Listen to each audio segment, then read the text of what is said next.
మీ మాటలో ఉన్నటువంటి ప్రభావాన్ని మేము అనుభవించినట్లుగా మీరు మాతో మాట్లాడండి. అయా వినగలిగిన చెవిని, గ్రహించగలిగిన హృదయాన్ని మీరు అనుగ్రహించండి. మీరు మాతో మాట్లాడండి ప్రభువా.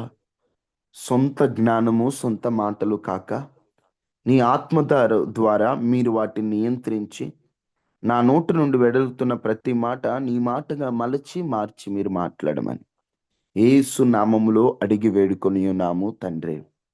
ఆమేన్. దేవునికి స్తోత్రాలు. ఈ ఉదయకాలాన్ని ఈ విధముగా ప్రార్థన కూడికలో పాల్గొన్న మీ అందరికీ కూడా నా హృదయపూర్వకమైన వందనాలు. దేవుడు మిమ్మలను దీవించి ఆశీర్వదించును గాక. ఆమేన్. సమస్యలతో మనిషి అల్లాడిపోతున్నప్పుడు, ఒక సమస్యే ఆ మనిషిని వేధిస్తున్నప్పుడు, కొన్ని సార్లు సమస్య మీద సమస్య, ఇబ్బంది మీద ఇబ్బంది, బాధ మీద బాధ.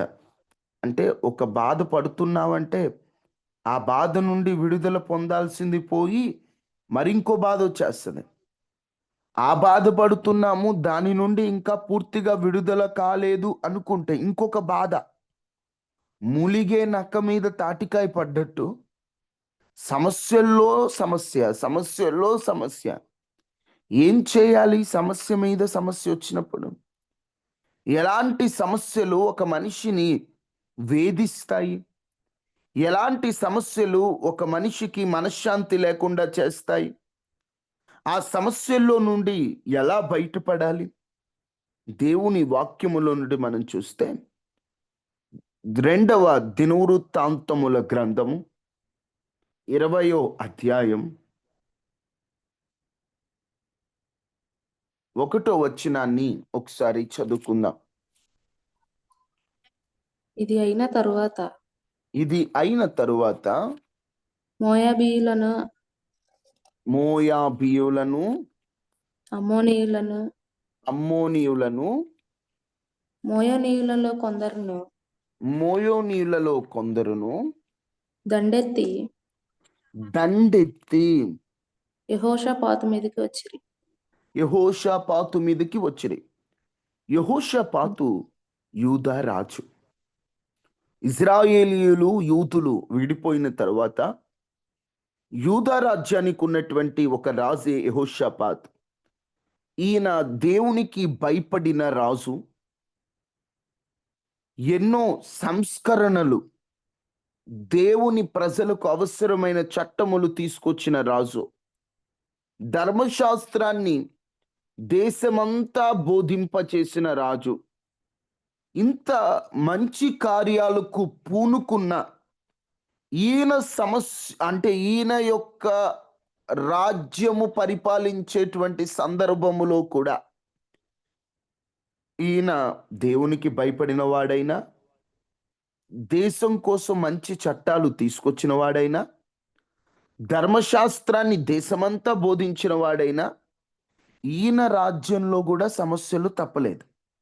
ఈరోజు కొందరు అనుకుంటారు, నేను అంతా బాగానే ఉన్నాను కదా, నాకెందుకు వస్తున్నాయి ఈ సమస్యలు? నేను దేవునికి లోబడుతూనే ఉన్నాను కదా, దేవుని ఆజ్ఞలు పాటిస్తూనే ఉన్నాను కదా, దేవుని మాట వింటూనే ఉన్నాను కదా, అయినా నాకే ఎందుకు వస్తున్నాయి ఈ సమస్యలు అనుకుంటాము. కానీ యెహోషాపాతు రాజు కాలములో కూడా ఆయన దేవునికి భయపడిన వాడైనా, ఆయన దేశం కొరకు మంచి సంస్కరణలు తెచ్చిన వాడైనా, ధర్మశాస్త్రాన్ని అందరికీ బోధింపచేసిన వాడైనా, అలాంటి వానికి కూడా సమస్యలు తప్పలేదు, శోధనలు తప్పలేదు. యథార్థంగా ఉన్నవారికి కూడా సమస్యలు వస్తాయా? వస్తాయి. నీతిగా ఉన్నవారికి కూడా సమస్యలు వస్తాయా? వస్తాయి. కానీ ఏం జరుగుతుందంటే, వారి సమస్యలు ఎలాగైతే వస్తాయో వారికి, ఆ సమస్యల నుండి దేవుడు అంత గొప్పగా వారిని విడిపిస్తాడు. మీకు అర్థమయ్యేటట్లు చెప్పాలంటే, ఈ రాజు యథార్థవంతుడే, నీతిపరుడే, దేవునికి భయపడిన వాడే. ఈయన జీవితంలో ఎలాంటి సమస్యలు వచ్చాయంటే, ఈయన రాజుగా పరిపాలిస్తున్నటువంటి కాలంలో 3 రకాల శత్రువులు ఈయన మీదకి దండెత్తారు. దండెత్తడం అంటే అనుకోకుండా గుంపుగా వచ్చేసారు. దండెత్తొచ్చారు అంటే ఒక ప్లాన్ లేదు, వస్తున్నారని ఎవరికి తెలియదు. సడన్ గా శత్రువులు గుంపుగా వారి మీద పడితే దండెత్తొచ్చారు అంటారు. ఒకేసారి 3 రకాలైనటువంటి సమస్యలు ఈయన మీదకు గుంపుగా వచ్చాయి. మొదటిగా మోయాబీయులు. మోయాబీయులు వచ్చారు. అసలు మోయాబీయులు ఎవరు? మోయాబీయులు లోతు సంతానం. మోయాబీయులు వాస్తవంగా ఇజ్రాయేలీయులకి రక్త సంబంధికులే. మోయాబీయులు ఇజ్రాయేలీయులు ఒక మాటలో చెప్పాలంటే సహోదరులుగా ఉండవలసినటువంటి వారు. కానీ ఈ మోయాబీయులు ఇజ్రాయేలు పక్కన వారికి సహోదరులుగా ఉండవలసిన వారే. కానీ ఈ సహోదరులుగా ఉండవలసిన వారు దూర రక్త సంబంధులు. వీరిని యుద్ధం చేయడానికి, యూదులను నశింప చేయాలనే ప్లాన్తో వారు యుద్ధం ఆడటానికి వచ్చారు. దీని అర్థం ఏమిటో తెలుసా?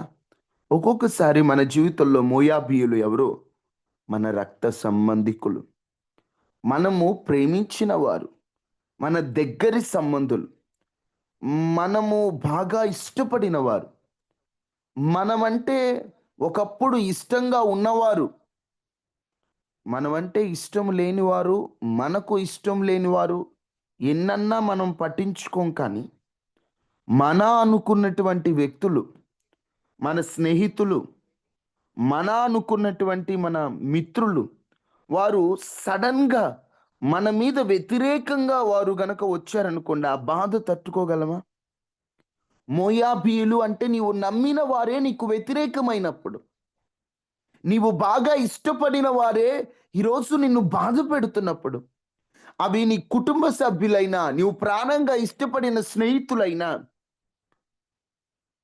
నీవు కావాలనుకున్నటువంటి వారు ఎవరైనా కూడా నిన్ను ఇబ్బంది పెడుతూ బాధ పెడుతూ ఉంటే వారు మోయాబు లాంటి వారు.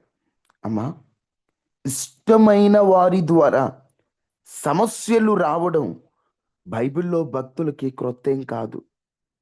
మీకు ఇంకా అర్థమయ్యేటట్టు చెప్పాలంటే, దావీదు మహారాజు ఉన్నాడు కదా, ఆయనకు సలహా ఇచ్చేటువంటి ఒక మంచి రాజకీయమైన స్నేహితుడు అహీతోపేలు. ఈ అహీతోపేలు అంటే దావీదుకి మొదట్లో ఎంతో నమ్మకం. ఈ అహీతోపేలు అంటే దావీదుకి ఒక రకమైనటువంటి సలహాదారుడిన. ఏ పని చేయాలన్నా అహీతోపేల్ ఏం చేయాలి అని నమ్మకస్తునిగా అడిగేవాడు. కానీ అహీతోపేలు దావీదుతో స్నేహం చేయడం వెనుక ఒక పగుంది. దావీదుతో స్నేహం చేయడం వెనుక ఒక మోసం, ఒక కుట్ర ఉంది. ఏమిటా కుట్ర అంటే, బెత్షెబా ఉందా? బెత్షెబా, దావీదు పొరపాటు చేశాడు. బెత్షెబా, ఆ బెత్షెబా వల్ల ఒక మాటలో చెప్పాలంటే తాతగారు అవుతారట అహీతోపేలు. జాగ్రత్తగా వినండి. బెత్షెబాకి తాత అవుతాడనమాట ఈ అహీతోపేలు. ఈ తాత అవుతాడు కాబట్టి ఈ అహీతోపేలు ఏం చేశాడంటే, ఈ బెత్షెబాతో దావీదు పాపం చేసి ఊరియాని చంపిన తరువాత ఈ దేవుడు అంటే దావీదుని శిక్షించడానికి కొంత సమయం పడుతుంది. ఈ కొంత సమయం పడుతుందని ఎలా అయినా దావీదుని పన్నాగముతో ఇబ్బంది పెట్టాలని ఒక ప్లాన్తో వచ్చినటువంటి వాడు అహీతోపేలు. ఈ అహీతోపేలుకి ఒక ప్లాన్ ఉంది. ఏంటంటే దావీదుని ఎలా అయినా కూడా దెబ్బ కొట్టాలి. ఆ దెబ్బ కొట్టాలనేటువంటి ఒక ప్లాన్తో ఈయన దావీదు దగ్గరకు వస్తే, పాపం పిచ్చి దావీదు ఒక పొరపాటు బెత్షెబా విషయంలో చేశాడు. తరువాత ఈ వ్యక్తి నన్ను ఇబ్బంది పెట్టాలని వచ్చాడు అనేటువంటి ఆలోచన, వివేకం లేకుండా, ఆలోచన ప్లాన్ లేకుండా ఈయన ఏం చేశాడంటే ఆయన్ని నమ్మాడు. ఆయన్ని సలహాదారునిగా పెట్టుకున్నాడు. ఆయన మాటలన్నీ విన్నాడు. ఆయన్ని ఎంతో నమ్మాడు. ఈరోజు నువ్వు కూడా తెలియక కొందరిని నమ్మావు. తెలియక కొందరిని నా వాళ్ళు అనుకున్నావు. వాళ్ళ లోపల పగుంది. వాళ్ళ లోపల ద్వేషం ఉంది, వాళ్ళ లోపల కుట్రుంది. కానీ నీకు అవేమీ తెలియదు. నువ్వు అనుకున్నావు మా బ్రదర్ అండి, మా సిస్టర్ అండి, మా అక్క అండి, మా తెల్లండి, మా వాళ్ళండి అని నువ్వు అనుకున్నావు. కానీ వాళ్ళు నిన్ను నా అనుకోలేదు. వారు ఏం చేశారంటే సడన్ గా వారి విశ్వరూపం బయటపడింది, వారి స్వభావం బయటపడింది. నువ్వు తట్టుకోలేకపోతూ ఉండొచ్చు. అదేంటి, ఒకప్పుడు నేను బాగా నమ్మాను కదా, ఒకప్పుడు నేను నా అనుకున్నాను కదా, ఈ వ్యక్తి నన్ను ఎందుకు ఇలా మోసం చేశారు, ఈ వ్యక్తి నన్ను ఎందుకు ఇలా బాధ పెట్టారని వారి మోసమును తట్టుకోలేకపోతూ ఉంటావు. అదే మోయాబు దాడి. నువ్వు నమ్మిన వ్యక్తి నుండి, నీ దగ్గరలో ఉన్న వ్యక్తి నుండి నీకు యుద్ధం వస్తే అదే మోయాబు దాడి సాదృశ్యం. ఇజ్రాయేలీయులు వారు ఉండేటువంటి, ఇజ్రాయేలీలు యూదులు ఉండేటువంటి ప్రక్కనే మోయాబీలు ఉండేవాళ్ళు. అందుకనే కరువు వచ్చినప్పుడు నయోమి మోయాబుకు వెళ్ళింది. దగ్గరే, వారొకప్పుడు సహోదరులే. కానీ యుద్ధానికి వచ్చేసారు, యుద్ధానికి వచ్చేసారు. గాయపరచబడినటువంటి హృదయం. దావీదు కూడా ఎందుకు ఈ అహీతోపేలు వల్ల గాయపరచబడ్డాడంటే, ఏ అహీతోపేలుని దావీదు నమ్మాడో అదే అహీతోపేలు అబ్షాలోముతో కలిసి, దావీదును వదిలి అబ్షాలోముతో కలిసి ప్రతీకారం తీర్చుకోవచ్చని, దావీదుని చంపమని అబ్షాలోముకి ప్లాన్ ఇచ్చినోడు ఈ అహీతోపేలు. ఈయన్ని ప్రక్కన పెట్టుకున్నాడు నమ్మి దావీదు. ఈయనేం చేశాడంటే ప్లాన్ చేసి దావీదుకి వ్యతిరేకంగా తిరిగిన అబ్షాలోముతో చేరి ఈ దావీదుని చంపించాలని అహీతోపేలు ప్లాన్ చేశాడు. ఆ మాటలు దేవుని వాక్యంలో కూడా మనం చూడొచ్చు. 2 సమూయేలు గ్రంథం 15వ అధ్యాయం 31వ వచనం. దావీదు చేసింది పొరపాటే, కానీ ఆ పొరపాటును బట్టి అతడు ఎంత మోసపోయాడో చూడండి.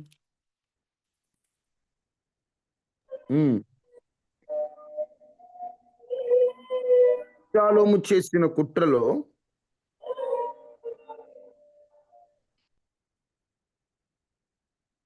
అహీతోపేలు చేరి ఉన్నాడని దావీదునకు తెలియచేయగా,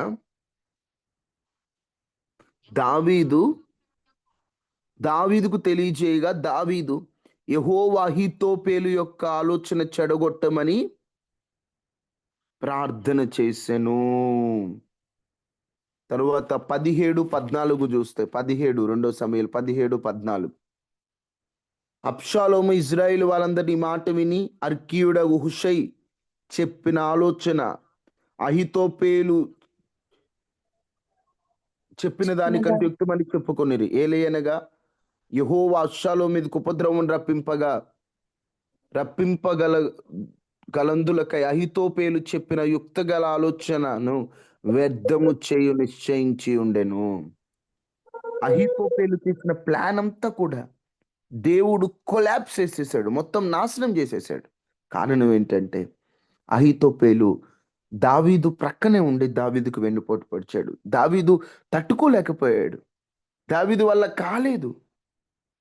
దావీదు ఏంటి, ఎందుకు ఇలా జరిగిందనే బాధ దావీదుని ఒక మాటలో చెప్పాలంటే మానసికంగా చాలా కృంగదీసింది. ఈరోజు కూడా మోసపూరితమైన ఆ గాయం, నమ్మిన వాళ్ళే నిన్ను గాయపరిస్తే, నమ్మిన వాళ్ళే నిన్ను మోసం చేస్తే, నువ్వు నానుకొని నమ్మి అన్నీ చెప్పినటువంటి నీవారే నిన్ను మోసం చేస్తే తట్టుకోలేం. దావీదు కూడా అహీతోపేలు విషయంలో తట్టుకోలేకపోయాడు. 55వ కీర్తన 12వ వచనంలో దావీదు ఈ సందర్భాన్ని ఉద్దేశించి అనుకుంటా ఒక చక్కటి మాట అంటాడు. 55:12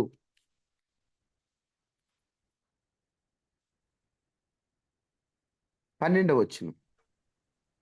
నన్ను దూషించువాడు శత్రువు కాడు. నా శత్రువు కాదండి, నన్ను దూషించేది. శత్రువైన ఎడల నేను దాన్ని సహింపవచ్చును. నా మీద మిట్టిపడువాడు నా మీద మిట్టిపడువాడు నా యందు పగబట్టినవాడు కాడు. నా యందు పగబట్టినవాడు కాదు. అట్టివాడైతే నేను దాగి ఉండవచ్చు. 13 కూడా చదవండి. ఈ పని చేసిన నీవు ఈ పని చేసిన నీవు నా సహకారివి, నా సహకారివి, నా చెలికాడవు, నా చెలికాడవు, నా పరిచయుడవు. బాణ పరిచయుడవు. నన్ను దూషించినోడు, నన్ను నోటికొచ్చినట్లు మాట్లాడిన వాడు నా శత్రువు అయితే, పోనీలే వాడు శత్రువు, వాడంతే మాట్లాడతాడు అని సహించేయొచ్చు. శత్రువు కదా.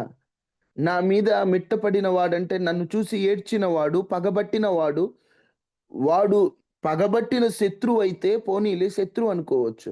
కానీ ఈ పని చేసినోడు నా సహకారి, నా చెలికాడు, నా పరిచయుడు, నేను బాగా నమ్మినోడు, నేను బాగా ఇష్టపడినవాడు. వాడే ఈరోజు నా మీద యుద్ధానికి వచ్చేసాడు. ఈరోజు నువ్వు నమ్మిన వ్యక్తే నిన్ను బాధ పెడితే గాయాలతో ఉన్నావా? గాయాలతో ఉన్నవా? అహితోబేలు ఒక పగ పెట్టుకొని వచ్చాడేమో. కానీ దావీదుకి తెలీదు. పొరపాటు జరిగింది. దేవుని దగ్గర ఒప్పుకున్నాడు. కానీ ఆ మోసం, అహితోపేలు చేసిన ఆ పగ, ఆ మోసం దావీదు ఎంతగానో నలిగిపోవటానికి కారణమైంది. ఈరోజు నీవు కూడా మోసపోయావా? ఈరోజు నీవు కూడా బాధపడుతున్నావా? నేను నమ్మిన వారే నాకు శత్రువులుగా మారారని. బాధపడొద్దు. అది సహజం. దేవుడు అహితోపేలును ప్లాన్ అంతా దేవుడు విరగ్గొట్టేశాడు. దావీదు పక్షాన దేవుడు నిలిచాడు. దావీదు చేసింది పొరపాటే, అయిన దేవుని సన్నిధిలో యథార్థంగా ఒప్పుకున్నాడు. ఈరోజు నీ పరిస్థితి కూడా అలానే ఉందా? మోసపోయిన స్థితిలో నువ్వు ఉన్నావా? మోసపోయినటువంటి పరిస్థితిలో నా అనుకున్న వారి ద్వారానే బాధపడుతున్నావా? నిన్ను ఇబ్బంది పెట్టేది నీ వాళ్ళేనా? యోసేపుని తన అన్నలే కదా అమ్మేసింది. కుటుంబంలో అపార్థాల, సన్నిహితుల నుంచి నిందల, స్నేహితుల మోసమా? బయట శత్రువు కన్నా లోపల శత్రువే నమ్మిన వాడే బాధ పెడుతున్నాడా? అయితే నువ్వు ఒక్కసారి దేవుని వైపు చూడు. ఈ మోసాలు ఇవన్నీ కూడా బైబిల్‌లో భక్తులకి క్రొత్తేం కాదు. యేసు ప్రభువునే మోసం చేశాడు ఇస్కరియోతు యూదా. ఇస్కరియోతు యూదా యేసు ప్రభుని మోసం చేయడానికి వచ్చినప్పుడు యేసు ప్రభు ఆ యూదాతో ఏమన్నాడంటే, చెలికాడా అన్నాడు. నమ్మాడు. డబ్బుల సంచి అతని చేతికే ఇచ్చాడు. అతను దొంగలిస్తున్నాడని తెలిసి కూడా దేవుడు అతన్ని నమ్మాడు. నమ్మినా కూడా దేవుని మోసం చేసి వెళ్ళిపోయి అపవాదికి అవకాశం ఇచ్చాడు ఇస్కరియోతు యూదా. యేసు ప్రభువుకే మోసం జరిగినప్పుడు మనకు జరగదు అనడానికి గ్యారెంటీ ఏముంది? మోయాబు శత్రువులు వచ్చినట్లు నమ్మిన వారే వ్యతిరేకంగా నీకు వస్తూ ఉంటారు. నువ్వు బాగా నమ్మిన వారి వ్యతిరేకంగా నీ గురించి చెడ్డ మాటలు పలుకుతుంటారు. పట్టించుకోవద్దు. పట్టించుకోవద్దు. మోయాబీయులు అంటే నానుకున్న వారి ద్వారా వచ్చేటువంటి సమస్యలు. 2 అమ్మోను, అమ్మోనీయుల ద్వారా వచ్చేటువంటి యుద్ధం. అమ్మోనీయులు వారు గర్వం కలిగిన వారు, విగ్రహారాధనలో ఉన్నవారు. ఇజ్రాయేల్ అంటే చిన్న చూపు చూసేవారు అమ్మోనీయులు. వారు ఒక మాటలో చెప్పాలంటే వారు లోతు కుమార్తెలు చేయరాని కార్యం ద్వారా వచ్చినటువంటి సంతానమే అయినా వారికి ఇజ్రాయేలీలు అంటే చిన్న చూపు అంటే వారి గర్వం ఎక్కువ. అమ్మోనీయులు అంటేనే గర్విష్ఠులట. చరిత్రను పరిశీలిస్తుంటే అమ్మోనీయులు గర్వంతోనే వారు ముందుకెళ్ళినట్లు చూస్తుంది. ఈరోజు కొంతమంది నీ మీద యుద్ధం ప్రకటించినట్లుగా శత్రువులాగా ఉంటారు. వారు ఎవరంటే గర్విష్ఠి, అహంకారంతో, పొగరుతో, నీ మీద ఉన్న చిన్న చూపుతో నిన్ను బాధ పెట్టేటువంటి వారు ఉంటారు. వారు వారికి ఉన్నటువంటి ధనాన్ని బట్టో, బలాన్ని బట్టో, హోదాని బట్టో, బలగాన్ని బట్టో వారు గర్విస్తూ ఏమీ లేవని నిన్ను చూచి నోటికొచ్చినట్లు మాట్లాడుతుంటారు. అలాంటి వారిని బట్టి నువ్వు కృంగిపోవాల్సిన పని లేదు. ఈరోజు నీ జీవితంలో ఇలాంటి శత్రువులు కొందరుంటారు. గొలియాతు దావీదు వచ్చినప్పుడు నేను కుక్కనా అంటాడు. అంటే ఎంత చీప్‌గా మాట్లాడుతున్నాడు. నేను కుక్కనా ఏంటి అని మాట్లాడుతాడు గొలియాతు. గొలియాతుకు విజయం వచ్చిందా? దావీదుకు విజయం వచ్చిందా చివరికి? దావీదుకే విజయం వచ్చింది. గొలియాతును ఒక్క రాతి దెబ్బతో కొట్టాడు. ఈరోజు అహంకారంగా, గర్వంగా కొంతమంది కావాలని నీ గురించి కొన్ని మాటలు మాట్లాడుతూ, నీలో ఉన్న లోపాన్ని తక్కువగా చూపిస్తూ, కొంతమందికి గర్వం అండి. ఎక్కడన్నా ఏదైనా ఫంక్షన్‌లకి వెళ్ళినా, లేకపోతే ఏదైనా కలిసినా, ఏదైనా సమాజంగా కూడుకున్నా చీప్‌గా మాట్లాడుతుంటారు. తక్కువగా మాట్లాడుతుంటారు. చాలా ఒక మాటలో చెప్పాలంటే చాలా వీళ్ళకేమీ లేదు అని గుర్తు చేసేటట్లుగా మాట్లాడుతుంటారు కొంతమంది మాటలు. దయచేసి అలాంటి మాటలు పట్టించుకోవద్దు. వాళ్ళ అహంకారంతో మాట్లాడుతున్నారు. నెహెమ్యా దేవుని పని చేస్తున్నప్పుడు సంబల్లత్తు అనేటువంటి కొందరు వారు అహంకారంతో మాట్లాడారు. నీ వల్ల కాదు. ఏంటి అని అవమానంగా, ఎగతాళిగా మాట్లాడారు. కానీ నెహెమ్యా ప్రాకారాలు కట్టే విషయంలో దేవుడు తోడుగా లేడా? దావీదు గొల్యాతుని జయించే విషయంలో దేవుడు తోడుగా లేదా? ఈరోజు నీ జీవితంలో కూడా అహంకారంగా మాటలు బట్టి నువ్వు నలిగిపోతున్నావా? ఆ సమస్యలు బట్టి అల్లాడిపోతున్నావు. ఏంటి అహంకారం మాటలు? ఏంటి కొంతమంది మాటలు తూటాల్లా ఉంటాయి. బుల్లెట్‌లో ఉన్నటువంటి తూటాలు ఎలాగైతే ఒక మనిషికి గుచ్చుకొని లోపలికెళ్ళిపోతాయో, కొందరి మాటలు కూడా అంత గర్విష్టి మాటలు మాట్లాడుతుంటారు. దయచేసి పట్టించుకోవద్దు. నా అనుకున్న వారి నుండి సమస్యలా? అహంకారంగా ఉన్నటువంటి వారి నుండి సమస్యలా? 3, 3 శేయీరు కొండవారు. ఎవరమ్మా 3? శేయీరు కొండవారు. అంటే శేయీరు కొండవారు అనగా ఏశావు సంతానం. ఏశావు తెలుసు కదా! యాకోబు వాళ్ళ అన్న. ఆ ఏశావు సంతానమే ఈ శేయీరు కొండవారు. ఈ శేయీరు కొండవారు సహోదరులైన ఏశావు వాస్తవంగా యాకోబుతో సమాధాన పడిపోతాడు. ఒక సందర్భంలో ఆయన యబ్బోకు రేవు దగ్గర రాత్రంతా పెనుగులాడొచ్చిన తర్వాత సమాధాన పడిపోయారు. యాకోబు, ఏశావు వారు సమాధాన పడిపోయారు. వాస్తవంగా ఏశావు సంతానాన్ని ఎదోమీయులు, శేయీరు వారు అంటారు. ఈ ఎదోము, శేయీరు వారు ఏశావు ఉన్నంత కాలం యాకోబుకి, ఏశావుకి సమాధానంగానే ఉంది.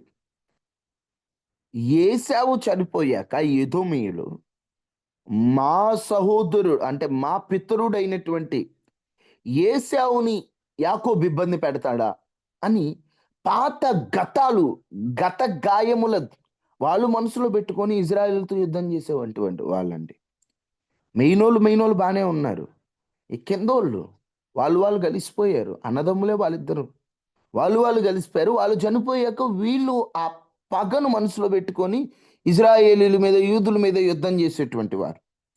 ఈరోజు వీళ్ళని చూస్తుంటే నాకు మనోళ్ళే గుర్తొస్తున్నారు. మనవాళ్ళంటే పార్టీలో ముఖ్య నేతలు బానే ఉంటారు. కానీ వాళ్ళ పేర్లు చెప్పుకొని వీళ్ళు చంపుకుంటారు. వాళ్ళ పేర్లు చెప్పుకొని వీళ్ళు దన్నుకుంటారు. వాళ్ళు బానే ఉంటారు. వాళ్ళ ఇంట్లో ఫంక్షన్‌కి ఈళ్ళెళ్తారు. ఈళ్ళింట్లో ఫంక్షన్‌కి వాళ్ళెళ్తారు. కానీ వారి పేర్లు చెప్పి ఈళ్ళు దన్నుకుంటారు. ఇదెక్కడండి? వాళ్ళు ఎన్ని మాట్లాడుకున్నా, వాళ్ళు ఎన్ననుకున్నా వాళ్ళందరూ కలవకుండా ఉంటారా రాజకీయ నాయకులు?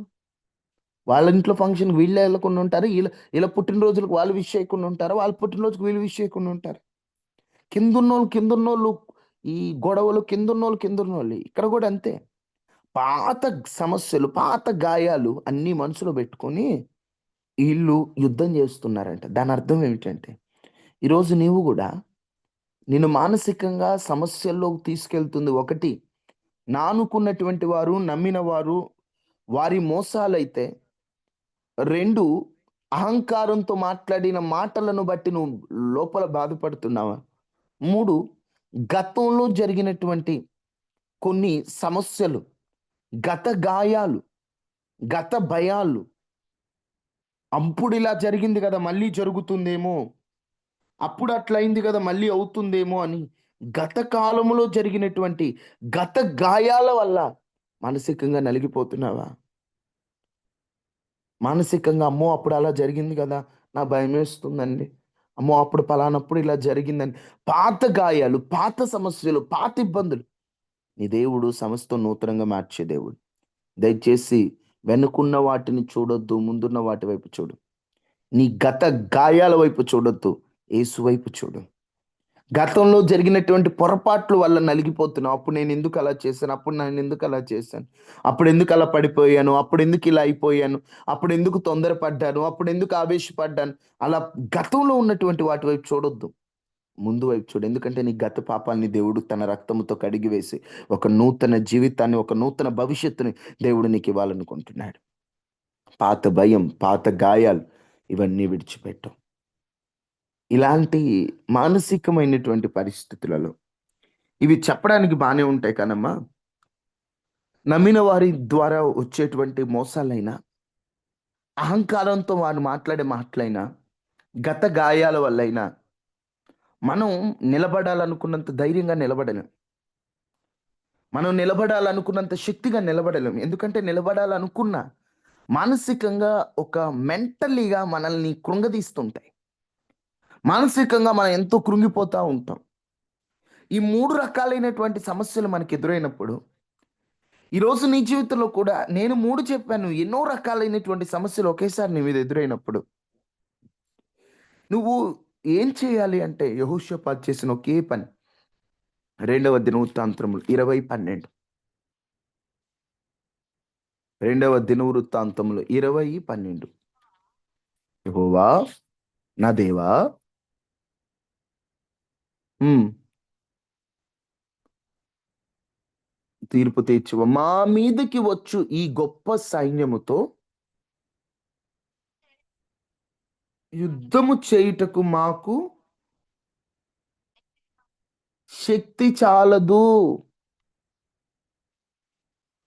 ఏమి చేయుటకును తోచదు. మాకు తోచదు. నీవే మాకు దిక్కని ప్రార్థన చేసేదను. అబ్బా! ఈ మాట నాకు భలే ఇష్టం అండి. అసలు ఈ వచనంలో ఈ మాట ఎంత మా దేవా, నువ్వే మాకు తీర్పు తీర్చవా? ఏమిటి ప్రభువా, ఒకేసారి ఇంతమంది శత్రువులు మా మీదకొచ్చారయ్యా. ఇది న్యాయమేనా ప్రభువా? నువ్వే మాకు తీర్పు తీర్చవా? మా మీదకు వచ్చి ఈ గొప్ప సైన్యముతో యుద్ధం చేయడానికి మాకు శక్తి చాలదయ్యా. ఈరోజు నీవు కూడా అయ్యా, ఈ సమస్యల నుండి బయటపడడానికి నాకు శక్తి సరిపోదయ్యా. వామ్మో ఏంటి సమస్యలు, వామ్మో ఏంటి మాటలు, వామ్మో ఏంటి ప్రవర్తన, ఏంటి భర్త ప్రవర్తన ఇట్లా ఉంది, అసలు ఈయన నా భర్తేనా, వీళ్ళు నా పిల్లలేనా, వీళ్ళు నా తల్లిదండ్రులేనా, ఏమిటి బాధ, ఏమిటి సమస్య, అయ్యో నా వల్ల కాదయ్యా బాబు, చచ్చిపోతే పోద్దులే అనిపించేంత పరిస్థితిలో ఉన్నావా? ఎందుకంటే నీ శక్తి చనిపోవట్లేదు అనిపిస్తుంది నీకు. అప్పుడు నువ్వు వెంటనే దేవుని పాదాలు ఎద్దు పడిపోయి, అయ్యా, ఈ గొప్ప సమస్యలను, ఈ గొప్ప ఇబ్బందులను ఎదురించుటకు, వీటిలో నుండి బయటపడుటకు నాకు శక్తి సరిపోదయ్యా, నా బలం సరిపోదయ్యా, నా వల్ల కాదయ్యా, అమ్మో నా వల్ల కాదు ప్రభువా, ఏమి చేయట్లో తోచట్లా, ఏం చేయాలో అర్థం కావట్లా, ఎటెళ్ళాలో తెలియట్లా, ఏం చేయాలో తోచట్లేదు. ఇక మాకున్న ఒకే ఒక మార్గం ఏంటో తెలుసా ప్రభువా, నువ్వే మా దిక్కు. మాకు వేరే దిక్కు లేదు. ఇక వేరే దిక్కు వైపు చూడం మేము. తూర్పు దిక్కు, పడమర దిక్కు, ఉత్తర దక్షిణ దిక్కులు చూడం, పరలోకపు దిక్కుకే చూస్తున్నాం. యూదా వారందరూ శిశువులతోను, అబ్బా, చిన్న పిల్ల, శిశువులు అంటే ఎవరండి? శిశువులు అంటే ఎవరు? పసిపిల్లలే కదా. ఒక వయసు వచ్చి మాట్లాడే పిల్లలు శిశువులు అంటారుగా. తమ శిశువులతోను, పసి పిల్లలతో, భార్యలతోను, పిల్లలతోను యెహోవా సన్నిధిలో శిశువులను తీసుకొని వచ్చేసారట దేవుని మందిరానికి. శిశువులను తీసుకొని వచ్చి అందరూ దేవుని మందిరంలో నిలబడి, అయ్యా, నువ్వే మా దిక్కు, నువ్వే మా దిక్కు, నువ్వే మా దిక్కు, అయ్యా నీవే మా దిక్కు, నువ్వే మా దిక్కు. ఇదే మాట, చిన్న లేదు, పెద్ద లేదు, పిల్లలందరూ నువ్వే మా దిక్కు, నువ్వే మా దిక్కు, నువ్వే మా దిక్కు, నువ్వే మా దిక్కు అని వారందరూ ప్రార్థన చేస్తుంటే, దేవుడు ఎంత గొప్ప విజయాన్ని వారికి ఇచ్చారంటే, దేవుడు ఎంత గొప్ప విజయాన్ని వారికి ఇచ్చారంటే 3 రోజులు పట్టిందండి శత్రువుల యొక్క ఆస్తిని, ఆ సొమ్ముని దోచుకోవడానికి. దేవుడే దిక్కని మొరుపెట్టిన వారిని దేవుడు అనాథులుగా విడిచిపెట్టాడు. వారు స్తుతించారు, ఆనందంగా ప్రభు వైపు చూచారు, ఆనందంగా వారు ప్రభువుని కొనియాడారు, ఆనందంగా వారు ప్రభు వైపు చూశారు. ఈరోజు నీవు కూడా సమస్యల్లో ఉన్నావా? ఇబ్బందుల్లో ఉన్నావా? నిందల్లో ఉన్నావా? నానుకున్న వారి ద్వారానే వచ్చిన మోసాల్లో ఉన్నావా? తట్టుకోలేని పరిస్థితిలో ఉన్నావా? అయితే నువ్వు చేయాల్సినటువంటి పని ఏంటో తెలుసా? దేవుని వైపు చూడటమే. దావీదు జీవితంలో కూడా నిందలు పడినప్పుడు నోటికొచ్చినట్లు దూషించినప్పుడు ఆయన చేసినటువంటి పని ఏంటంటే 69వ సంకీర్తన 20 వచనం ఒకసారి చూడండి. 69:20. నిందకు నా హృదయము బద్దలాయిను, నేను బహుగా కృషించి ఉన్నాను. నేను నిందకి, అయ్యా నా మీద పడిన నిందలకి నా హృదయం బద్దలైపోయింది, హార్ట్ బ్రేక్ అయిపోయింది. నేను బహుగా కృషించి ఉన్నాను. కరుణించు వారి కొరకు కనిపెట్టుకుంటుని గాని, ఎవరన్నా హెల్ప్ చేసే వాళ్ళు ఉన్నారు కొందరని ఈయన కనిపెట్టుకున్నాడు కానీ ఎవరునూ లేరట. ఓదార్చి వారి కొరకు కనిపెట్టుకుంటుని ఎవరు కానరై. ఎవరైనా ఓదారుస్తారేమో, ఎవరైనా సాయం చేస్తారేమో, ఎవరైనా పైకి తీసుకొస్తారేమో, ఎవరైనా తోడు నిలబడతారేమో, ఎవరైనా ఎవరైనా ఆదుకుంటారేమో, ఎవరైనా కొంచెం ధైర్యాన్ని ఇస్తారేమో అని ఎదురు చూచాడంట. ఇవ్వలేదు. ఎలా ఉందంటే ఈయన పరిస్థితి, అతని జీవితం అంతా కూడా ఒక ఒక సందర్భంలో అంటాడు, చదవకండి సమయం లేదు, 22వ కీర్తన 14లో, నేను నీళ్ల వలె పారబోయబడి ఉన్నానంటాడు. నీళ్లు కింద పారబోస్తే మొత్తం ఎలా ఖాళీ అయ్యిద్దో, ఆశలన్నీ కోల్పోయి నీళ్లు లేని కుండ వలె తన హృదయం అయిపోయింది, ఎముకలు స్థానం తప్పిపోయినాయట. అంటే తనెంత బాధపడుతున్నాడంటే ఎవరితో చెప్పుకోలేని పరిస్థితిలోకి వెళ్ళిపోయాడు. అసలు పరిస్థితులు ఎంత ఘోరంగా ఉన్నాయో. ఈ 69, ఈ 20లో తన నిందలు తన పడిందంతా చెప్పుకుంటూ 69:30లో ఏమంటున్నాడు చూడండి ఒకసారి. తన పరిస్థితి అంతా చెప్తాడు. అబ్బా, ఇలాగా కీర్తనలతో నేను దేవుని నామమును హృదయం బద్దలైందన్నాడు కదా, కరుణించు వారెవరూ లేరన్నాడు కదా, ఓదార్చే వారెవరూ లేరన్నాడు కదా. అలాంటి సందర్భంలో దావీదు ఏమంటున్నాడు? పాటలు పాడుతూ నేను దేవుని స్తుతిస్తానండి. చూడు, ఆ స్తుతే వాళ్ళు బెరక్క లోయలో వారికి విజయాన్ని ఇచ్చింది. వారు నీవే దిక్కని మొరపెట్టి స్తుతిస్తూ ఆరాధిస్తున్నారు. ఇక దేవుని మీద భారం వేశారు. కీర్తనలతో దేవుని నామాన్ని స్తుతించాడు. ఆయన నామం ఎంత గొప్పది. ఉన్నవాడనే నామం, తీర్పు తీర్చువాడనే నామం, ఆశ్చర్యకార్యాలు చేయువాడనే నామం. ఆయన నామాన్ని బట్టి స్తుతించండి, కృతజ్ఞతలు చెప్పండి, దేవుణ్ణి ఘనపరచండి. ఇంగ్లీష్లో ఉంటది, I will praise the name of God with a song. మంచి పాట పాడి నేను దేవుణ్ణి కనపరుస్తాను. And will magnify him with thanksgiving. దేవునికి స్తోత్రాలు, థ్యాంక్స్ గివింగ్ అంటే కృతజ్ఞతలు, థ్యాంక్స్ గివింగ్ అంటే కృతజ్ఞత స్తుతులు చెప్తాను, కృతజ్ఞతలు చెప్తానంట. సమస్యల్లో కృతజ్ఞత చెప్తున్నాడంట. 3 అనుభవాలు ఇక్కడ వివరించడానికి సమయం లేదు, గుర్తుపెట్టుకోండి. నానుకున్న వారి ద్వారా నుంచి, అహంకారుల నుంచి, గతంలో నుండి కొన్ని గాయాలు మిమ్మల్ని వెంటాడుతుంటే మీరు చేయవలసింది 1, నువ్వే దిక్కని మొరపెట్టడం. 2, దేవునిని స్తుతించడం. 3, దేవునికి కృతజ్ఞతలు చెప్పడం. ఈ 3 అనుభవాల్లోకి మీరెళ్తే, నాడు చేసిన అద్భుతాలు దేవుడు ఈరోజు చేస్తాడు. నాడు దేవుడు చేసిన కార్యములు ఎంత గొప్పగా గణపరచబడ్డాయో అలాగున గణపరుస్తాడు. నీ జీవితంలో దేవుడు ఒక విజయాన్ని అనుగ్రహించి నీ తల పైకెత్తి దేవుడు నీ పక్షమున ఉండును గాక. ఆమేన్.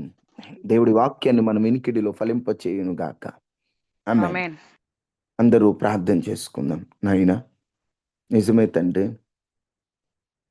నీవు మాట్లాడే దేవుడు అని నీ వైపు చూచాం తండ్రి.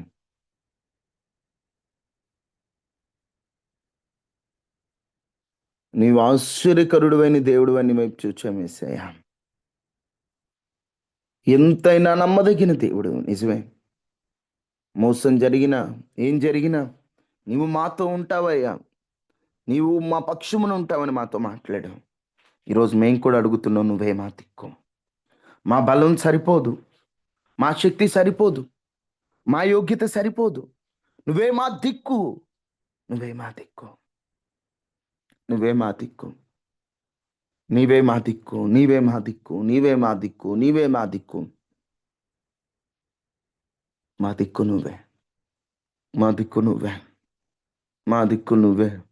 నీవే మా దిక్కు, నీవే మా దిక్కు, నీవే మా దిక్కు. మహాపరిశుద్ధుడా, మహోన్నతుడా, ఈరోజు మాతో మాట్లాడినటువంటి మాటలు బట్టి వందనాలు. యెహోషాపాతు కాలంలో జరిగినటువంటి విషయాన్ని మాతో తెలియచేసినందుకు స్తోత్రం. 3 రకాలైనటువంటి శత్రువులు ఆనాడు వారి మీదకి యుద్ధానికి ఎలా వచ్చారో, ఈరోజు మా విషయంలో కూడా 3 రకాలైనటువంటి సమస్యలతో ఎక్కువ మేము బాధపడుతుంటాం. నా అనుకున్న వారి ద్వారా ఎదురైన మోసం, అహంకారుల మాటలు, గతంలో గాయాలు, వీటిలో నుండి మాకు విడుదలివ్వండి. మా ధైర్యం నువ్వే, మా బలము నీవే, మా శక్తి నీవే. యుగ యుగములో మేము నమ్ముకొనదగిన ఆశ్రయం నువ్వే. నువ్వే మా దిక్కు ప్రభువా. మాకు వేరొక ఆధారం లేదయ్యా. మాకు వేరొక ఆశ్రయం లేరయ్యా. నీ వైపే చూస్తున్నామయ్యా. దయగలిగిన వాడా, కృప చూపగలిగిన వాడా, అయ్యా మీరు మాకు తోడుగా ఉండండి. ఈరోజు ఈ ఉదయకాల ప్రార్థనలు పాల్గొన్న వారందరి కుటుంబాల చుట్టూ మీ కంచి వేయండి. వైరస్లు, అనారోగ్యాల నుండి తప్పించండి. నెమ్మదిని, ప్రశాంతతనివ్వండి. సంతోషాన్ని, సమాధానాన్ని ఇవ్వండి. నాయనా నీ బిడ్డల పక్షాన మీరు నిలిచి అద్భుతాలు చేయమని, ప్రతి ఇంటి చుట్టూ కంచి వేయండి. వైరస్లు, ప్రమాదాలు, రోగాల నుండి తప్పించమని, నీ బిడ్డలకు క్షేమాన్ని ఇవ్వమని, నీ బిడ్డలకు మీరు తోడుగా ఉండమని, ఆధారమై ఉన్న దేవా, ఆశ్రయం ఉన్న రాజా, మీరు గొప్ప కార్యం చేయమని, ఈరోజు ఈ ప్రార్థన కొడుకులో పాల్గొన్న వారందరినీ మీరు దీవించమని, వర్తమానం విన్న వారందరిని ఆశీర్వదించమని, మీరే తోడుగా ఉండమని యేసునామం అడిగి వేడుకుంటున్నాం తండ్రి. ఆమేన్. తండ్రి అయిన దేవుని ప్రేమ, కుమారుడైన యేసుక్రీస్తు వారి కృప, పరిశుద్ధాత్మ నిండిన సహవాసం మనకి మన కుటుంబానికి ఎల్లప్పుడూ ప్రభు కృప తోడేండును గాక. ఆమేన్. ఆమేన్. అమ్మా రేపు వందనాలు. వాగ్దాన సందేశ్ కూడిక కొంచెం పెందలాడి జాయిన్ పెందల అవ్వండి. 4:55కే జాయిన్ అవ్వండి. రేపు వాగ్దాన సందేశ కూడిక, రేపు ఉదయకాలం వాగ్దాన సందేశ కూడికలో అందరూ జాయిన్ అవ్వండి. ఆదివారం అయినా వాగ్దాన సందేశ కూడిక ఉంటుంది. అందరూ గమనించి అందరూ జాయిన్ అవ్వండి. అందరికీ వందనాలమ్మా.